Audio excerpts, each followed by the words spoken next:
Hello, I'm Stephen Breita, and I thought we'd spend a few moments talking about the difference between diabetes mellitus type 1 and diabetes mellitus type 2. Diabetes mellitus type 1 used to be called juvenile onset diabetes because the vast majority of cases occurred in children or adolescents or very young adults.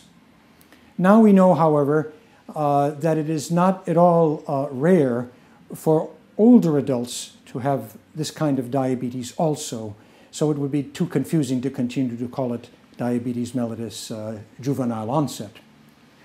Diabetes mellitus type 1 is basically caused by an autoimmune attack on the islet cells of the pancreas.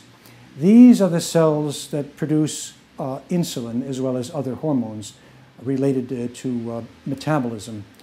The result of this attack is ultimately the destruction of these insulin-secreting cells and diabetes. Diabetes mellitus type 2 used to be called adult onset diabetes, but now, especially these latter days, we see many cases occurring in teenagers or even in children. So we really can't call it adult onset anymore. We call it type 2. We don't really understand the pathophysiology or the cause of diabetes mellitus type 2. Probably genetics has a great deal to do with it. And of course, there's some defect in the beta cells, some insufficiency of insulin, and some resistance to insulin on the part of the cells elsewhere in the body, but we still haven't gotten really to the bottom of it. We do know a great deal about therapy for type 2 diabetes. And this usually consists of diet and weight loss and exercise. And sometimes diet and exercise alone are sufficient.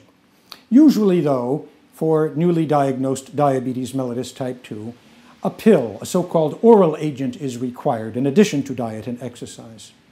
And unfortunately, as the years go by, many years of diabetes mellitus type 2, occasionally insulin is required.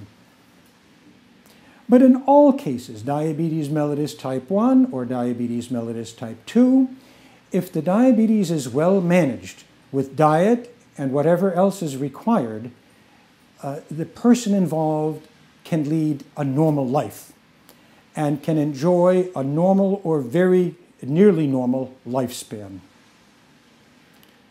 Well, I hope that clears up a little bit of the problem concerning the difference between diabetes mellitus type 1 and diabetes mellitus type 2. Thank you for listening.